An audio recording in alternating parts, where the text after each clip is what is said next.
I honestly never thought that my weird kind of way of making sounds with the guitar would ever become a thing. The way he can take one single guitar and create this incredible sound, it's really special.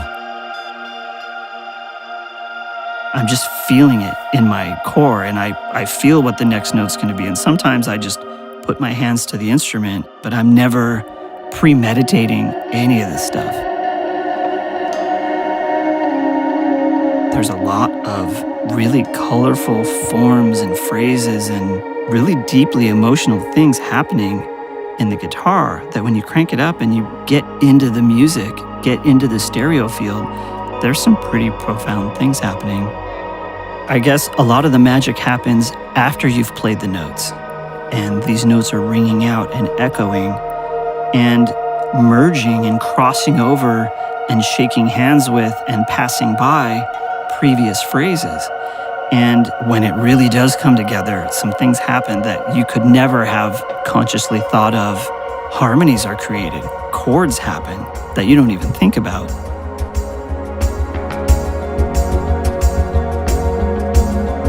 My style of guitar playing has always been part of my music. It's been woven in with all the synthesizers I love and ethnic percussion and big, huge sounds. So to have it be just the guitar by itself, for me, it's a completely new frontier of music. It's a huge part of his music and our music together. So it was nice to see that just kind of step out and just take front and center, and to now be able to have a full 68-minute listening experience created from David's guitar. It's really long overdue.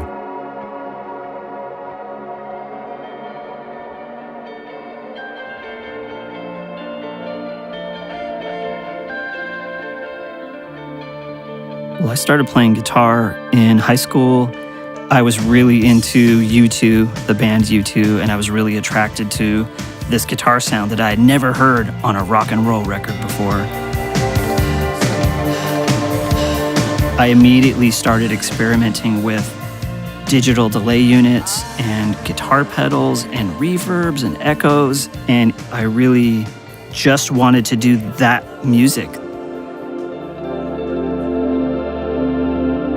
There is one song on my first record, Between Green and Blue, called Loss of Words, that was just me improvising guitar to a 2-track DAT tape machine, which is a long dead format. Everything was very spontaneous. I wasn't thinking about anything.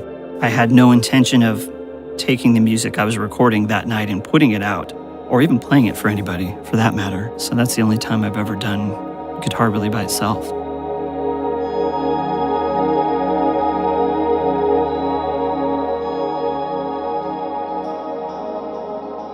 So after the release of my second record, Sleeping on the Edge of the World, I started collaborating with recording artist John Jenkins on what will become an epic trilogy of albums.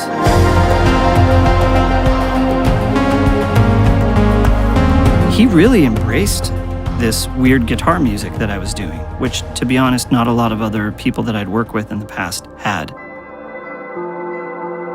When David and I first started working on the music that would eventually become our first collaboration together, Treasure, David's guitar sound was always a huge part of that experience. He would really encourage me to play more or to expand on these ambient guitar phrases and these longer delays and these really long modulated reverbs and stuff. And he really encouraged me to go farther and to go deeper. On the subsequent albums that we did after Treasure, which are The Crossing and then Found, that guitar sound is always in there. It's always an undercurrent. Even on some tracks, you might not even realize it. But it's recognizable throughout the entire trilogy, and I think it makes it a really wonderful experience.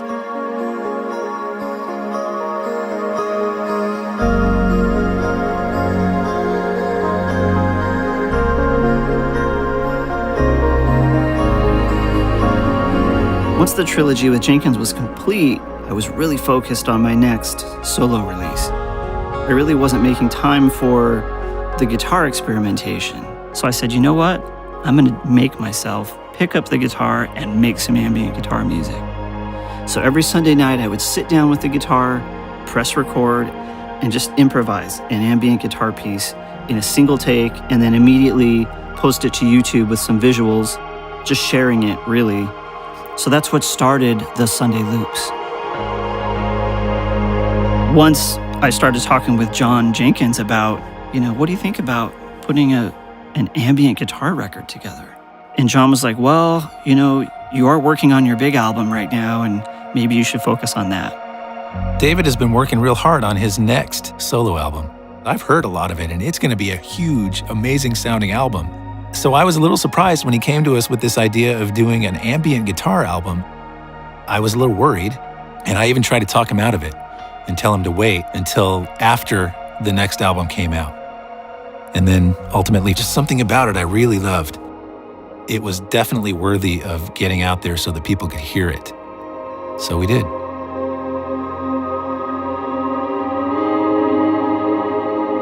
John sent me this rough mix of his concept of what would become A Sea Without Memory. He started overlapping and fading these tracks together, and there was so much magic in the transition from one piece of ambient music that was waning to another one that was building, and it was something that I had certainly never heard before. So I immediately got inspired, and I started seeing the images, and the poetry all just came to mind.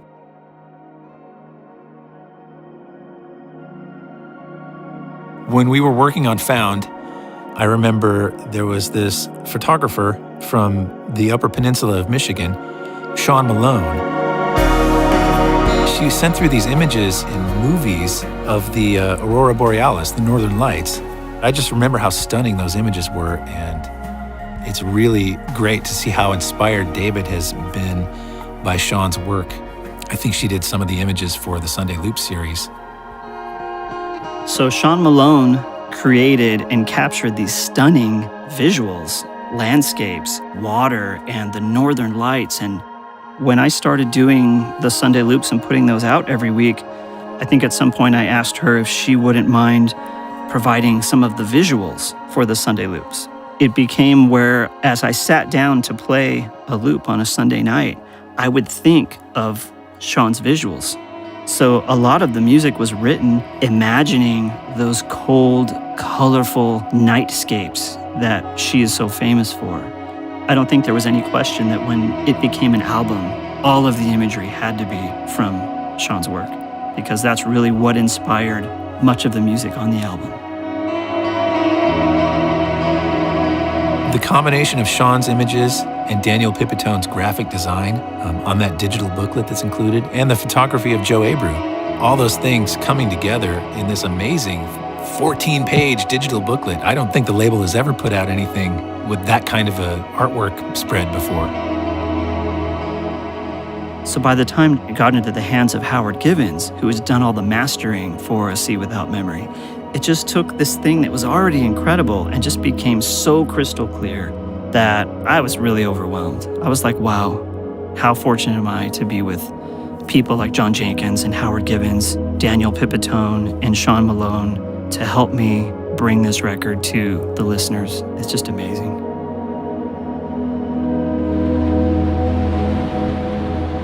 It wasn't until I heard the experience that John had started building and creating that I started to understand what it's like to sit in the listener's seat and hear the music. Waves of sound would go past you and behind you, and then the sound would dip down and there'd be a moment of sort of stillness, and then another wave of sound would come towards you, overwhelm you, go around you, through you. The listener's sitting in one space and the journey is coming to them. I think every listener's gonna have their own experience with a record like this. Hearing the Sunday Loops on YouTube and seeing David really feature that side of his work was really cool, and I was so happy to see it. But then to be able to take that material and make an experience like A Sea Without Memory, built out of those pieces into something so big and so special, for me was very satisfying, and hopefully for the listener it will be too.